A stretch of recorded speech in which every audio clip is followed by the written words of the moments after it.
Hi guys, so on this day we were having ofako, or as many call it banga stew. So spend the evening with us as I prepare a minimalistic banga stew. First of all, I wash my palm fruits, put them in a pot, then turned on the gas and put the palm fruits on fire. As the palm fruits were cooking, I had to prepare other condiments for the banga stew. I collected some boiling water from the palm fruits and used it to wash my dry fish. I washed the dry fish severally until the water is clear.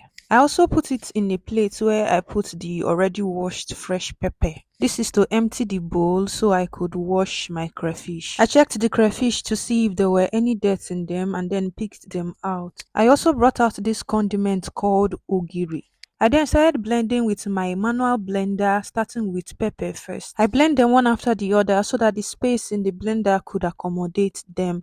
After blending the pepper, I washed my crayfish and blended as well. This is what inside the blender looks like. So after blending, some of the condiments get stuck on the blender, so I have to detach the head and then heat it on the lower part to bring out the stuck ones. I then use water also, and this was me cleaning out the ones that spilled on the floor. At this point, my palm fruits were well cooked, so I had to drain the water. I also washed it to cool it off and to extract the juice with clear water. So to extract the juice, I'll be crushing the palm fruit with my hand. You don't have to do that. You can also do this with a mortar. I mean, you can pound it and then use water to extract the juice. But I don't have a mortar, hence I'm using my hand. You continue to do this until the palm kernels are exposed. Also, if it is for banga, you are mindful of the water because you do not want your stew to be so watery. Although some banga can get thick depending on the species of the palm fruits used. Also, some people add thickeners, but I do not. So I drained out the first juice from the palm fruits and then repeat the process all over again until there are no more juice left in the palm fruits. I repeated the process about 3 to 4 times, and this was me draining out the last batch of water. I then removed the juice from the sink and put it on the gas to cook. After putting the juice on fire, I put in my protein, which is the fish I washed earlier, and some meat that I had parboiled earlier as well. I also added the crayfish, pepper, and ogiri that I blended earlier. I used water to bring out the ones stuck in the blender and added.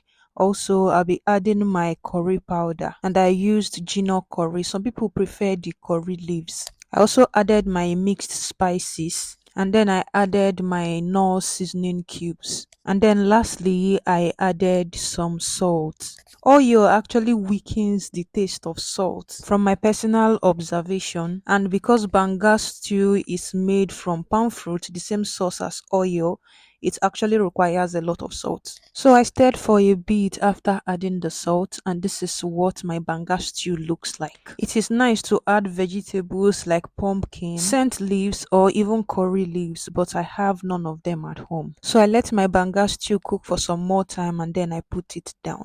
I had already boiled the rice, so I dished food for myself and my sister. We were particularly excited about this banga stew because we didn't have it in our plan. My sister said she wanted to eat banga stew and rice, so I had to put away some from the one I got to make soup with. I finally dished our food and we said our prayers. Even I too enjoy banga stew a lot. At this point, I was wondering why I have not been making it before my sister came. And the truth is because I thought it would be a lot of work since I would have to extract the juice with my bare hands. We finished the first plate. My sister said she was still eating and I was not satisfied as well. So I had to go and bring another portion. I usually open the water for her, but since I was busy, she tried to open the water by herself. While I returned with our plate of food, she showed me the water she had opened and I told her it has her name on it because her own pattern of opening water and mine are quite different. I raised the other water so she could place the one she has opened properly so it would not spill.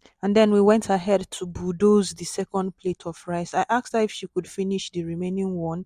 She said yes, so I had to eat my meat and leave the rest of the food for her. She gisted me as she finished the remaining food, and I waited for her to finish. so I could tidy the place up. She finally finished eating and ate her own portion of the meat. And then I collected water and drank. I asked her to stand up so I could clear the place. And then I picked all the rice that fell on the floor while we ate. After clearing the floor, I proceeded to put away the plates. Thank you for watching.